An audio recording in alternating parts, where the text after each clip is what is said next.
We are joined by Rebecca Peterson, who is Sales and Service Manager for the Gulf Air Worldwide Call Center and is based in Oman.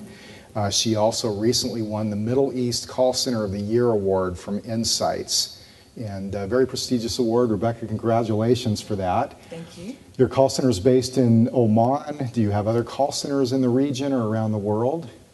We are currently the worldwide call center representing call centers from, the call center for the entire network. So we're the only one. Okay. You've mentioned a shift in focus in your call center from technology to people. And you're, of course, not abandoning technology, but you're putting more emphasis on the people side. Tell us about that. Sure. Well, the industry is really new to the region. Call centers, a fairly new concept. So the service industry isn't particularly overdeveloped yet in the Middle East. It's a developing emergent market, and it's really exciting to be part of that because in the 5 years that I've worked with Gulf Air in the developing the call centre, first moving it down from Bahrain to Oman and starting fresh as the first and only call centre in the country, and building it from nothing in a brand new technology park where the resource had never been tested before.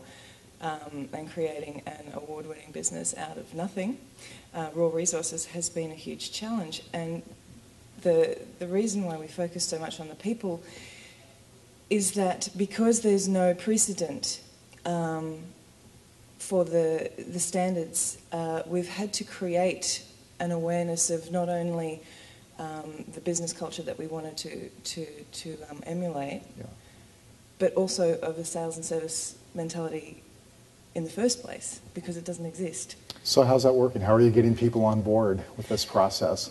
Well, with a great deal of patience. Yeah. It takes moving from the industry in Australia, where of course it's as developed as here in the States or in Europe. I arrived 5 years ago in the Middle East, gung-ho, and going to change the world, and stormed into Arabia. We're gonna do it our way, and of course just hit a brick wall, because it doesn't work like that. There's no pre-existing understanding of the service and sales industry. So it's very much a step-by-step process, and it's breaking it. It's a good thing I come from a training background, because that's what we've had to do. Go back to bare basics and lay it out step by step, and build an awareness of a sales culture and a service culture from the basics, from the ground up. And it's been a long process, but a really rewarding one, really successful. If others were to ask, I'm in a similar situation, what kind of time frame is required to affect that kind of culture change and get the processes in place and all of the things you're doing? How long does it take? Well, it took us 4 years. Yeah, I imagine it wasn't a 4 years go by and then it's done. I imagine it's a gradual process with active leaps in progress along the way. Very much so. When I came on board, the reservations network was scattered around the globe, and there was no cohesive corporate identity. And as Jim McCann was talking about, the importance of brand and consistency of that, of the perception of the product, it was really important that we change that. So I was managing the Bahrain call centre for a year, and we decided to centralise the business into one. So we moved down, like I said, to nothing. So we had a 100% brand new workforce, which was a blessing and a curse, because we had no experience base, and we had to train everybody from scratch. Now, the training itself was a 6-week program at that time, but of course, we started with 45 brand new agents. So you can imagine the first year was very much reactive management, firefighting. The technology hadn't been tested. They were still hammering. We went live on midnight, September 1, 2003, and they were still hammering in the background. Not for the faint of heart. No, we had downtime of up to 8 hours at a time, and we're a 24/7 business, and it was lurching from fairly serious business continuity issues. We've obviously covered a lot of ground to get the organization to the point it is, and put the call center in place, put the supporting processes and culture in place. What are your priorities going forward? I mean, there's only so much you can focus on at any one time, I would imagine. What sorts of things are most important right now? Well, you'll probably find this very amusing, but due to change in the status of ownership of the airline, we're actually closing down the Oman operation and moving it back to Bahrain. So we're doing it all over. So you've had practice in moving a call center. Yeah. You've got the moving checklist in place. Yeah. So we're going back to basics again. We're in the process of huge recruitment, as you can imagine, because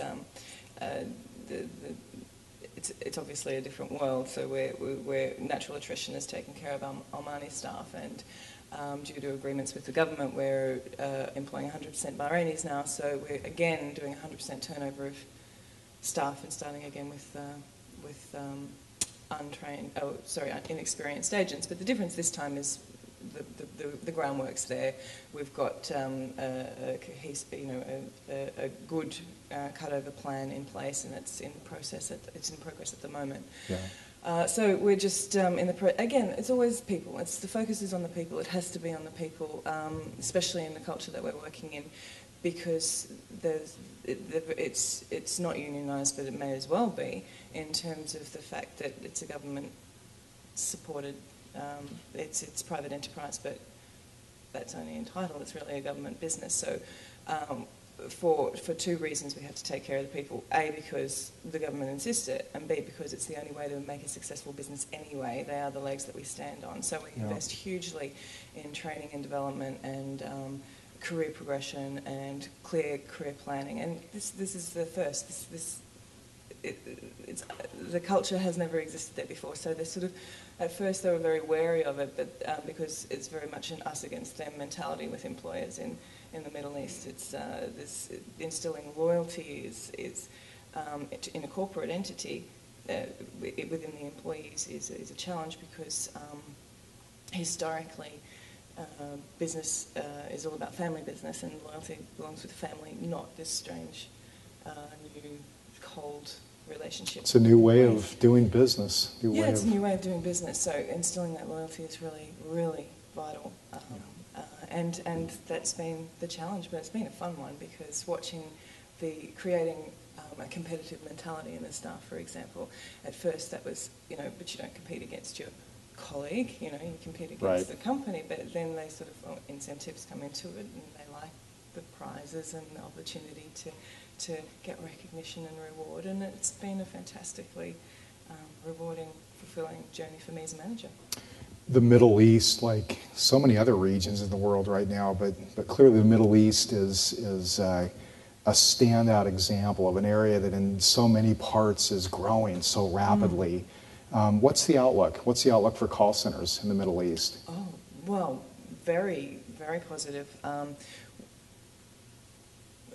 When we first entered, I think we've been in the Insight, 3 years we've been involved with Insights. In the first year there was something like, 250 competitors. We won out of 490.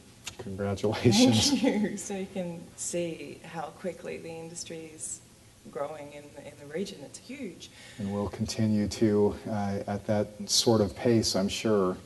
So, well, Rebecca, thank you again very much for joining us. And on behalf of ICMI, we want to present you with an award for your contributions, not only to the Middle East, not only to your organization, but really to our whole profession. I mean, these are principles that can be applied and must be applied anywhere. So, thank you. Thank you.